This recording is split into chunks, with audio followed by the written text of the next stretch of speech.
5 डिसेंबरला दुपारी 1 वाजता नव्या सरकारचा शपथविधी, सूत्रांची माहिती। 2 डिसेंबरला राज्यात भाजपचे केंद्रीय निरीक्षक येणार। निरीक्षकांच्या बैठकीमध्ये गटनेत्याची निवड होणार।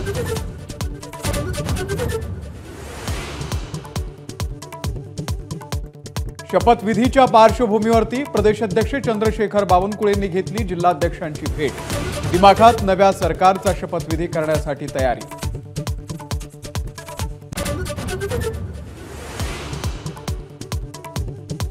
तीन डिसेंबरला निवडणूक आयोगानं काँग्रेसच्या शिष्टमंडळाला बोलावलं।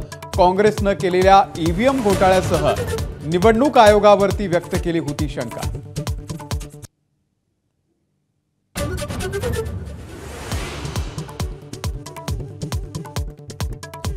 विधानसभा निवडणुकीचा निकाल लागून आठवडा झाला, पण सत्ता स्थापनेचं चित्र अस्पष्ट। मुख्यमंत्र्यांच्या अचानक सातारा दौऱ्यानं राजकीय तर्कवितर्कांना वेग। 8 दिवसांनंतरही घोडं कुठे अडलं काही कळेना।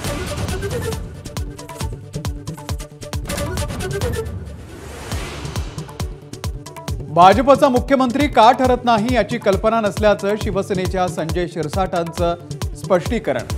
महायुतीमध्ये कोणताही तणाव नसल्याचा दावा।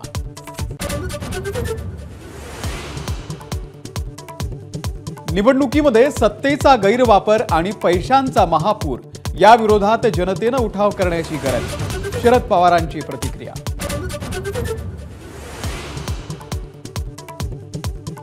काळजीवाहू मुख्यमंत्र्यांचं मानसिक आणि शारीरिक स्वास्थ्य बिघडल्याचा खासदार राऊत यांचा टोला। आमदार शिरसाट यांचं प्रत्युत्तर।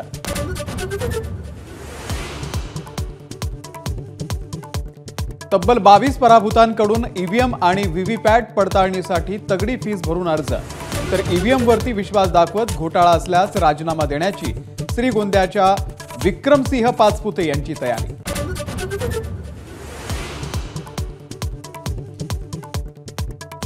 माळशिरसच्या मार्केटवाडी ग्रामस्थांचं ईव्हीएमला अनोखं आव्हान।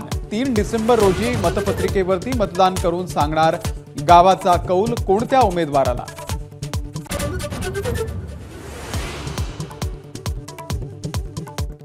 नेवासा तालुक्यातल्या सौंदाळे गावकऱ्यांचा स्तुत्य ठराव। गावामध्ये आई बहिणींवरून शिव्या देण्यास बंदी। शिव्या दिल्यास भरावा लागणार 500 रुपयांचा दंड।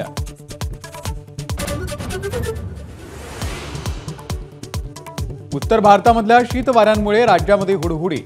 सोलापूर जिल्ह्यातल्या जेऊरमध्ये किमान तापमान 6 अंश सेल्सिअस, तर धुळे आणि परभणीमध्ये 8 अंश सेल्सिअस तापमानाची नोंद। जागतिक बुद्धिबळ चॅम्पियन स्पर्धेच्या अंतिम फेरीमध्ये भारताच्या गुकेश आणि डिंग लॅरेन यांची 4 सामन्यांनंतर 2-2 अशी बरोबरी। आज दुपारी 2:30 वाजल्यापासून 5वी मॅच। एबीपी माझा, उघडा डोळे बघा नीट।